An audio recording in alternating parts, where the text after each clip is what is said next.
DJ LTV.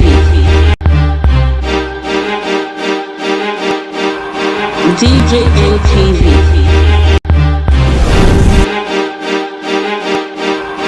DJ LTV.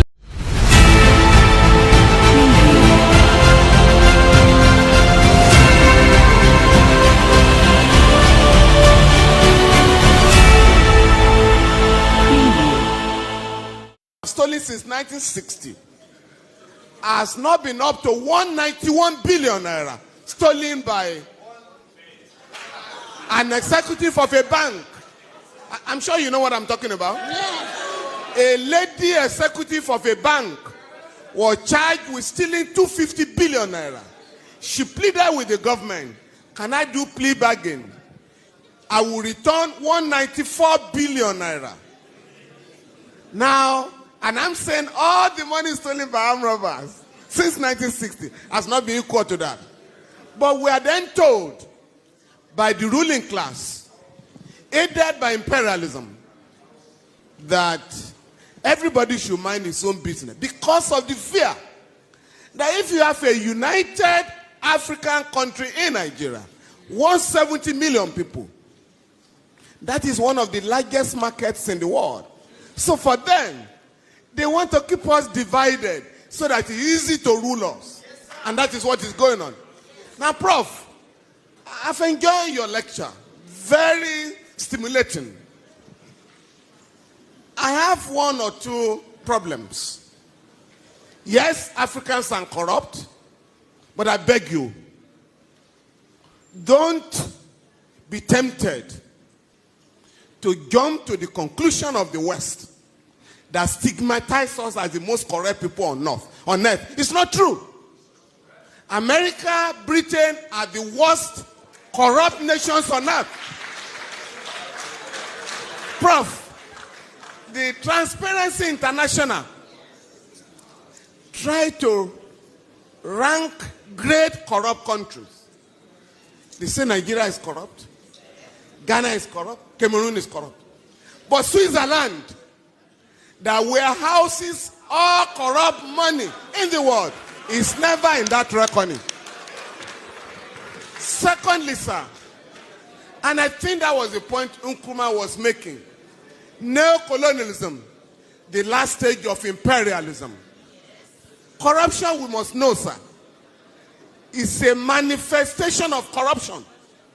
Because, like Fela said, Fela once asked me, I feel you are a professor of law. Fela said, Femi, with all this your funny law, now, where did you get the idea of fraud from? Money laundering. If the Western people were not stealing, there would be no word like fraud. No word like stealing. But Fela then warned us, don't accept their language and their ideology. When you say money laundering, Fela said, what is money laundering? But if you say a man is a thief, in the school, his children will be ashamed when you say your father is a thief. But when you say the man is engaged in money laundering, it means nothing. Please.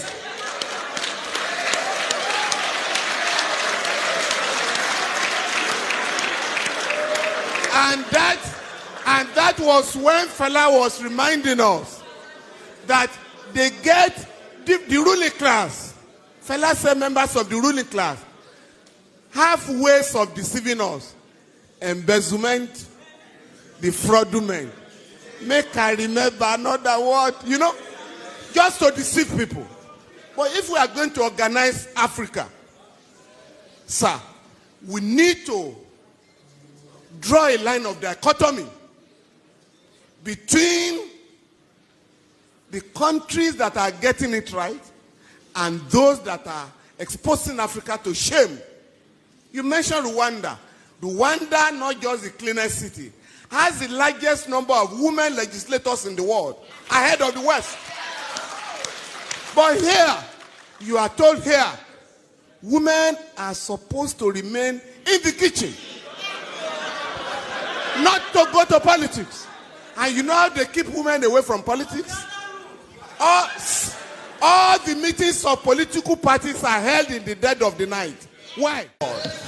I'm talking of great ideas by lecturers, and you could pick and choose. And I chose ideas that could transform our continent.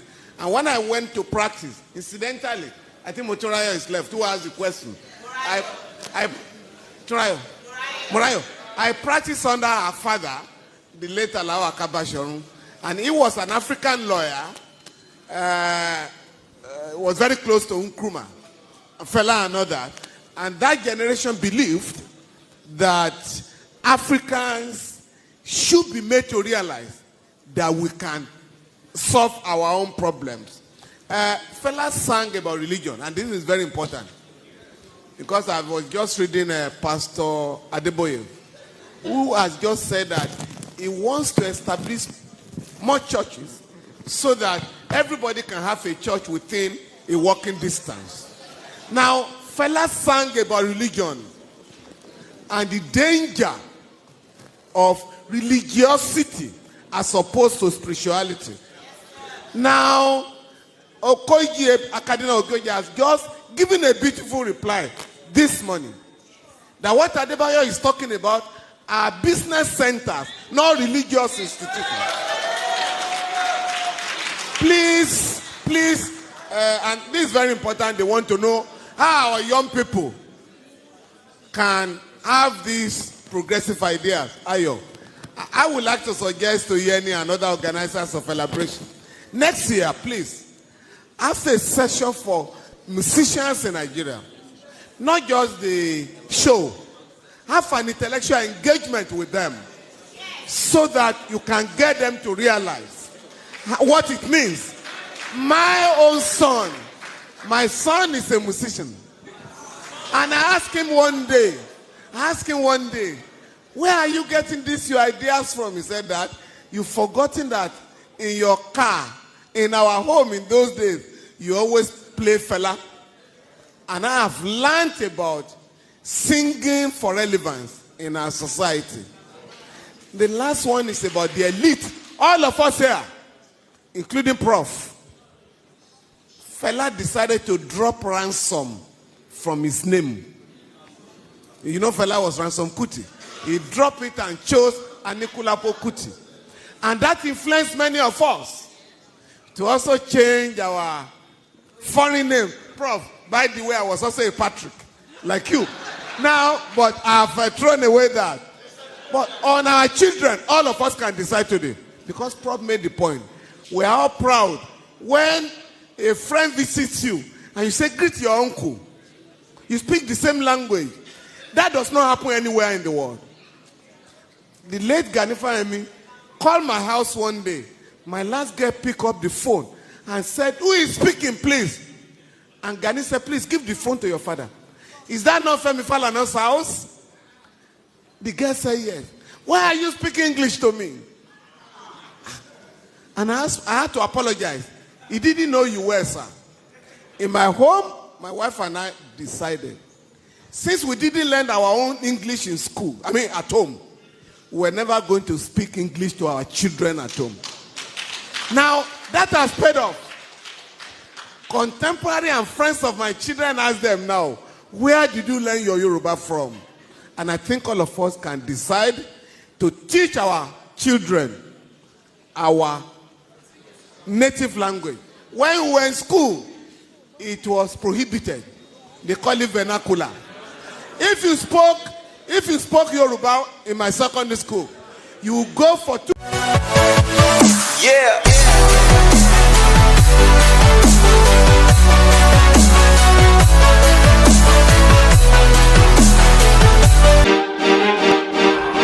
DJ ATV. DJ ATV.